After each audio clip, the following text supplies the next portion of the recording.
Hey everyone, this is Kunal from Digit, and today I have the LG G Pro 2 smartphone with me. So we're going to talk about the build and design of the phablet.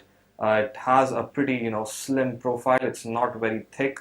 Also feels very good in the hand. Although we're not big fans of phablets, because you can't use it with two hands. But overall, this has a very neat feature. You just swipe it up, and you get a smaller screen to use. Anyway, coming back to the design, this is a 5.5 inch Full HD display. This is an IPS panel and with true LCD plus. So this is actually a very nice looking display. You get rich colors on it. The brightness and the contrast on the display is actually good. Uh, Checking out rest of the design, the back has a textured finish. So this gives you a nice little grip.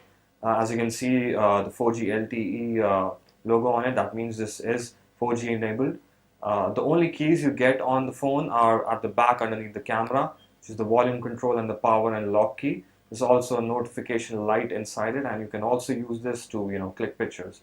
Of course, we have the 13 megapixel camera with an LED flash. The camera also has OIS, that means optical image stabilization. So you can get quite sharp, and you don't get any issues with focusing.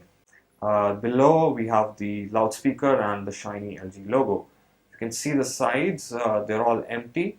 You only have the micro USB port at the bottom, and of course the 3.5 mm audio jack and the infrared port at the top. So very well designed. I think LG is doing pretty good with their smartphones, although people are trying not to buy LG products. And the back is also removed. Let me show you on the inside.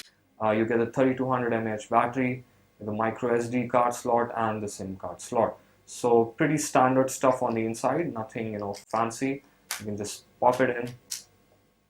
Going to the hardware, it runs on a Snapdragon 800 quad-core processor clocked at 2.26 gigahertz. There's 3 GB of RAM on it, and it comes with 16 GB of internal memory. You can expand it further with a micro SD card slot. And going by the UI, as I said, it runs on Android 4.4.2 KitKat, which is currently the latest, and it runs on LG's proprietary UI. Overall, I think the build and design of the smartphone is very nice. As you can see, the bezels are very slim, and you have a very shiny kind of finishing, on the bezels. So it gives a nice premium feel to it. There's also a bit of a metal kind of trim on the earpiece, which looks nice and gives a nice premium feel to it. For 39 grand, I think it's actually a very nicely built phone from LG. Although I think there's a bit too much of plastic, but it doesn't feel all that of low quality.